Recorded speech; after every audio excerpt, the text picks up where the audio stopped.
while you and me repeat. This bittersweet heat is suffocating. What's going on, guys? This is Joey. I'm coming at you another video for the week. So this week I want to talk to you guys about how I actually prep my tanks for the winter, months when it gets a lot cooler. So this year is a little bit different because I actually have tanks outside in the garage, which is exposed to a lot more, temperature fluctuations. And where I'm living right now, it doesn't get that cold, but it does drop into the high 30s at some points, and sometimes in occasion, maybe 1 or 2 days out of the year, it can drop, close to freezing point or below freezing point. So let's start with the tanks inside. Now obviously this is the easiest to control because if you set your temperature in your whole house to be a certain degrees, for the most part, throughout the year, it shouldn't be affected, it shouldn't have any issues. And that's what, I have my temperature set at currently for my house is around 73-ish is the lowest it will drop to, and it'll go up to 75. And for the most part, a lot of tropical fish will do fine in that temperature range.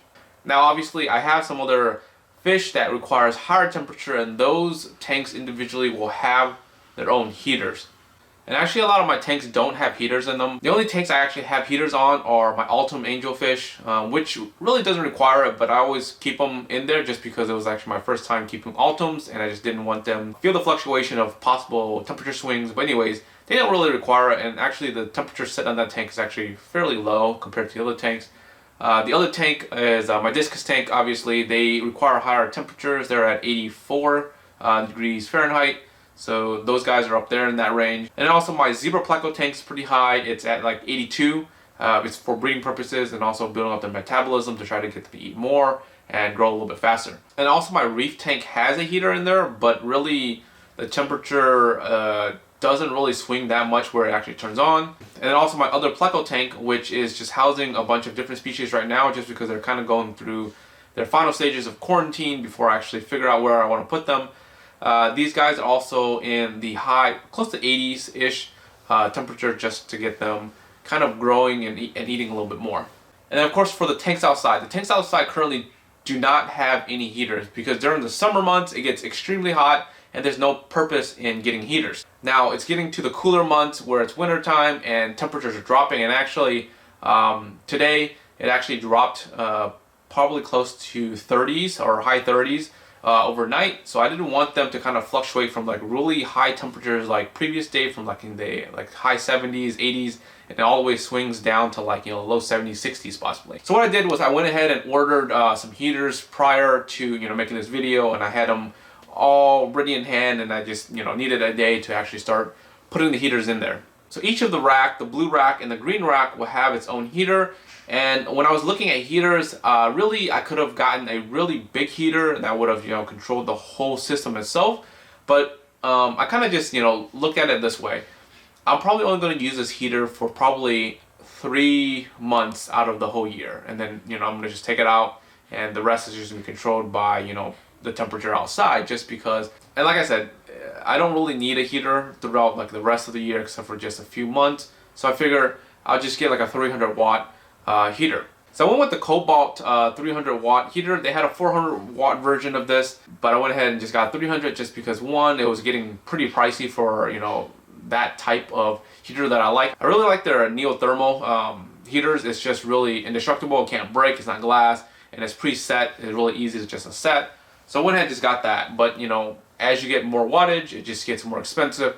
So I just went ahead and just got a 300 watt just because the system itself is about a 240 gallon rack system, and it's rated for half of that for a 300 watts. So I was like, I don't really need that much degrees, and it's only probably going to turn on once in a while. So when I actually opened up the heater, I was a little bit disappointed and almost a little bit angry just because I saw two heaters instead of just one. I thought it was just going to be just one heater, and instead I saw two. And at first I thought it was basically they gave me two 150 watt heaters, and it was like, okay, well these both add to a 300 watt. There you go. Go ahead and just plug both of those in. But I found out that actually it's two pieces, which okay, well, whatever. They're trying to probably save space because of the surface area of the actual heater itself. So you had to split into two instead of making an extremely long one. They have two, but they're both wired together where it's controlled by only one of the heater. So that actually turned out, not too bad. Because I thought they gave me two 150 where I actually had to plug them separately and waste, two separate, electric socket, and I would have just been pretty angry. So it worked out real well. I went ahead and plugged them in. After I plugged them in, I turned up, the heater to where I wanted it. I think the racks were sitting at 73, and this is actually a pretty decent day. And actually that's pretty low for these tropical fish anyways. I went ahead and turned it up to 76 for them, and in a couple hours everything was at 76 and it's locked in place. The reef tank itself, they actually like the temperature a little bit cooler, so I went ahead and left it at 74. It'll save me a couple bucks here and there throughout the year, especially if I don't need the extra degrees. It'll definitely save me money. And plus there's nothing in there right now other than just snails, so they should be fine. I'm filming this actually on Saturday. Yesterday was when I actually did most of the work on Friday. So yesterday was Friday, and because I knew that the cold front was going to come by overnight, I had to do my water changes and cleaning the filters and whatnot on Friday. And this week it was the rack system's turn, because I've been alternating water changes, outside. It's 1 week, the next week is inside tanks. So this week happens to be the stuff outside the rack.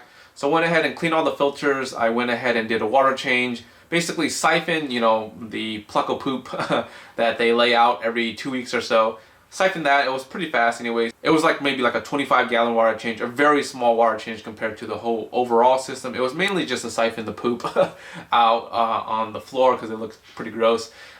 Clean, some of the sponges, and then went ahead and put it back and fill up the water. So that part wasn't too bad. It just sucked that it was really windy and it was getting cold, and the water was starting to get cold in terms of the water garden hose that I usually fill up the tanks with. On top of that, I also do my water changes for my quarantine tanks out there. I basically made sure I did everything first on my main tanks so that I don't get contaminated, cross-contaminated with my hands, throwing whatever in it.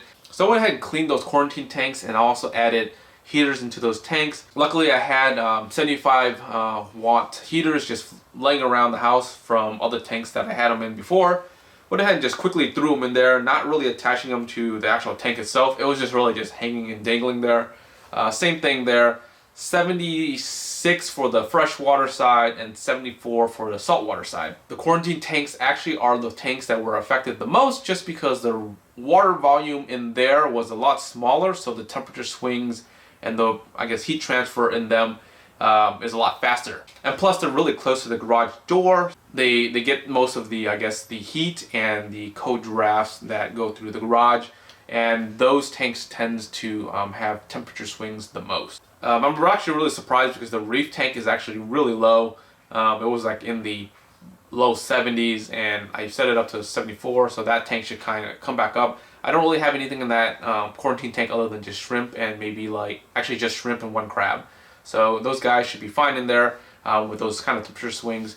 And then my freshwater tank, I have some Pluckos in here that I just recently got, and those guys definitely will need the temperatures higher. Now a couple other things I could have done for the garage was get a centralized just heater. I was thinking about that, but it's actually pretty expensive and I had to drill in the hole, break the walls and whatnot. So I decided not to do that way. I do have a portable AC unit, if you guys remember far back, that just kind of sits in the corner. That also acts as the heater as well, so I can heat the whole garage if I wanted to. I didn't want that to run 24/7, so it drains a lot of wattage anyway, so I just went ahead and just opted with the actual heaters. On top of that, I also insulated the panels of the actual garage so the heat transfer doesn't, transfer quickly. It's basically just styrofoam cuts, or panels that you put across on your actual garage. And actually during the summer you notice it'll be a lot cooler by at least 10 degrees, 5 to 10 degrees.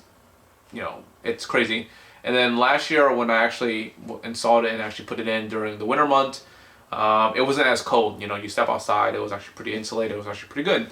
So if you guys are looking to just do a easy cheap way to insulate it, styrofoam panels on your garage doors, and that would actually help out a lot. And that's pretty much how I'm prepping the tanks outside for the winter. Really just adding heaters, but also doing some other insulation and actually just monitoring to make sure that the temperature swing isn't too severe. Let me know how you guys actually prep for your tanks, whether it's inside or outside. Obviously, the easiest way is just to get a heater.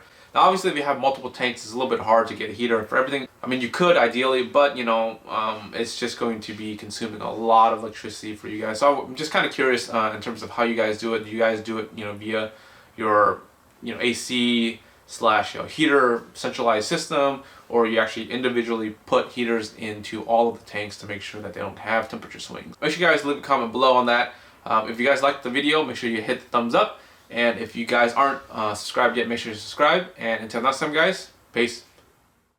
I'm waiting and always hesitating. Kryptonite desires set my heart afire.